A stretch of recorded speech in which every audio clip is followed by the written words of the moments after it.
જિગ્નેશ પટેલ, સંદેશ ન્યૂઝ, અમદાવાદ।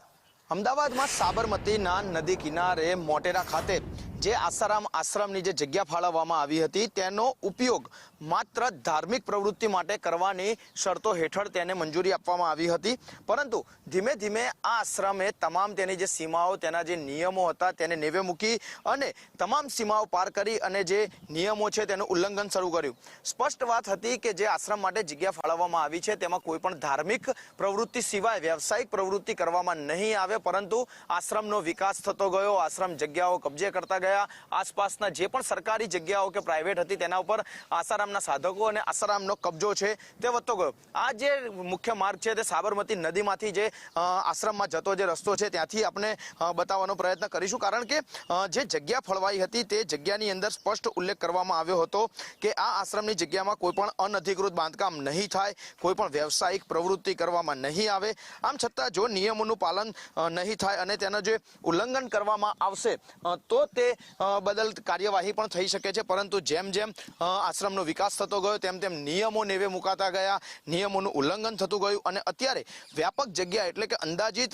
જે 45,000 ચોરસ મીટર જે જગ્યા છે તેના અંદર આ આશ્રમ ફેલાયો અને હવે ફરજ એવી પડી કે જ્યાં કોમનવેલ્થ ગેમ અને સાથે જ જે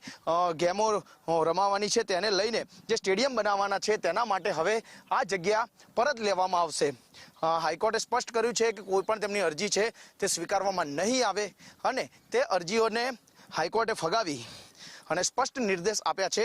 કે જે 45,000 ચોરસ મીટર જે જગ્યા આવેલી છે મોટેરા ખાતેની તે તમામ જે જગ્યાઓ છે ત્યાંનું બાંધકામ છે તે તોડી પાડવામાં આવશે। સાથે જ જે આસારામ આશ્રમની જે જગ્યા છે તે અત્યારે પણ નદીના કાંઠે જોઈ શકાય છે અને નદીના કાંઠે જે આશ્રમ આવેલો છે ત્યાં જ્યારે સંદેશ ન્યૂઝની ટીમ પહોંચી ત્યારે તેમને રોકવામાં આવ્યા, અંદર પ્રવેશ આપવામાં નથી આવ્યો। એટલે કે એક વાત સ્પષ્ટ છે કે હજી પણ જે સાધકો છે તેમની દાદાગીરી છે તે સ્પષ્ટ રીતે જોઈ શકાય છે। આપકો કિસને મના કરા અંદર આને દેને में? क्या बोल रहे वो? हाँ, જે રીતે જોઈ શકાય છે કે સાધકો છે તે મીડિયાની ટીમને પણ અંદર નથી આવવા દેતા, એટલે કે જે તેમની મનમાની છે તે સ્પષ્ટ રીતે જોઈ શકાય છે અને આ જે આશ્રમ છે તેની જે તમામ જગ્યા છે તે જગ્યા હવે ફરી વખત સરકાર જે તે પોતાના હસ્તક લેશે અને અહીંયા ડેવલપમેન્ટ વિકાસના કાર્યો અને સાથે જે અલગ અલગ સ્પોર્ટ્સ રમાવાની છે તેના સ્ટેડિયમ તૈયાર કરવામાં આવશે। માટે જે 45,000 ચોરસ મીટર જગ્યા છે ત્યાં કોઈ પણ સમય તંત્રનું બુલડોઝર ફરી શકે છે।